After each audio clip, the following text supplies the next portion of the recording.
What is going on, everybody? Been a diehard Pistons fan since '03 and eager to see this team getting back to playing winning basketball.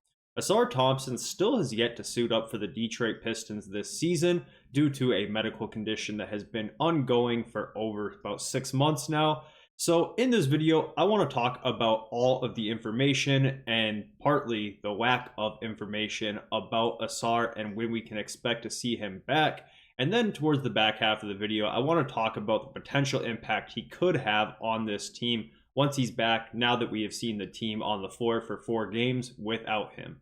Above all, and most importantly, before I even start this video, I do just want to say I'm truly hoping for the best for Ausar Thompson on a personal level. Sometimes it's pretty easy to get caught up in the idea of him being a basketball player, especially since he is a guy who has a ton of potential and he happens to play for my favorite team. But above all, and most importantly, I really just hope that Ausar Thompson, from a health standpoint, is okay and is able to live his life to his fullest potential.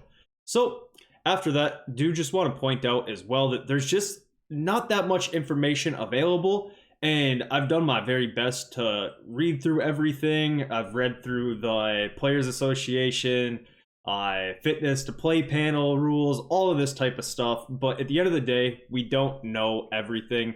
And if you guys do happen to know something that I may have missed or feel like I maybe have got wrong in this video, definitely point it out in the comment section, but just do your best to add some sources.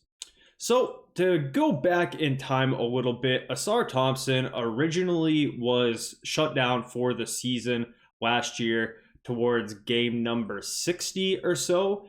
And at that point in time, a lot of us really didn't know what was going on. When it first happened, there was talks about it being related to his asthma that he had apparently had since he was in elementary school and had been a long-lasting issue, but no one really knew what was happening at that point in time.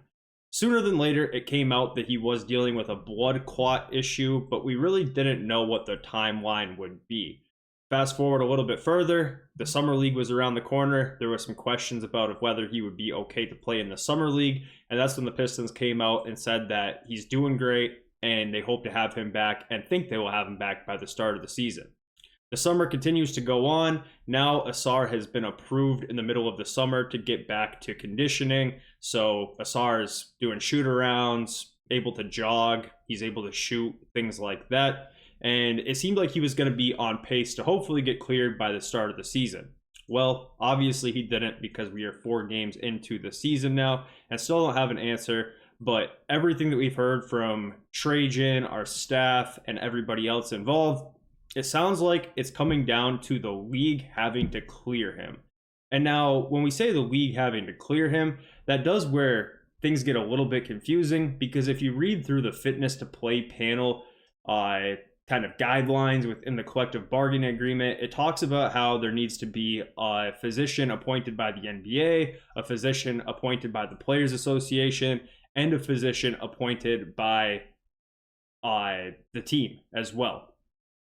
So overall, we really don't know where the hiccup is in this, but what we do know is that there's a reason why he hasn't been cleared yet. And one of the reasons that seems like it would be likely is the fact that it seems like they need to understand where the blood clots rooted from, or what the stem reasoning for the blood clot was, which I believe is the hiccup. Again, this is just me reading between the lines on multiple reports from Pistons beat writers and every bit of information we have, but that seems like what it is, but can't say for certain because there's just not a lot of definitive information out there about this. So how long could this take? Honestly, no clue. I don't think any of us really have a feeling one way or the other that actually is based in any sort of reality, unless you're somebody who works for the team or knows something on the inside, because we just don't have any information and there's not a lot of examples of this to compare it to. Christian Clot, who is a player for the Lakers, who formerly played for the Raptors, he had an issue related to blood clots and he just got cleared to play today after missing all of last season.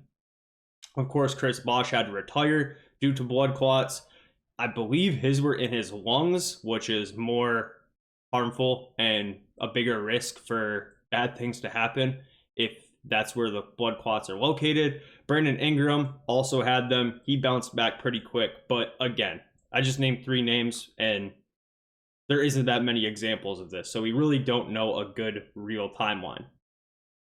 But he is back practicing and has been for a long time. The return to conditioning tag has been next to his name for a long time. I know that almost is misleading to someone who might not know to think that he's like in the process of getting ramped up, but he still needs to get cleared by the league and this fitness to play panel before he's allowed to play. So that title next to his name on the injury report can be a little bit misleading. But nevertheless, do want to talk about, whenever we do get him back, how I think he will impact the team now that we have seen the team play for 4 games. I think that his defense will be greatly appreciated to be back. I'm super certain that he will find a spot to play. I just don't know where that will be at. Right now, the starting lineup offensively has kind of looked different than what we're used to over the past couple of years due to the addition of Tim Hardaway, Tobias Harris to space the floor a little bit. But we'll definitely have a spot because 1-to-1 right now, he is a better player than Ron Holland, and Ron Holland is getting minutes, so he'll definitely have a spot once he's able to. As far as minutes go, as far as usage goes, all of that type of stuff, it's just pretty hard to know whether that'll be in a starting role, a bench role, if he'll be looking more at like 30 minutes a night or 15 minutes a night. Really hard to say. And of course, one of the biggest X factors there is going to be whether his shot has improved since last season or not, which is something that it seems like he has been working very hard on. If you follow any of the Pistons beat writers on Twitter, they're always posting videos and clips of Ausar working right now to this day with Fred Vinson on his jump shot. So as we talked about on this channel before, if that shot comes around, we're looking at an all-star caliber player almost instantly.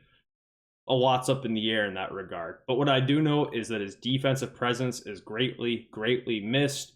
There's been some good signs and good stretches for small bursts for this team defensively, but there's been also a lot of times where the defense has looked just okay at very best, to put it nicely, and Ausar will help that a lot.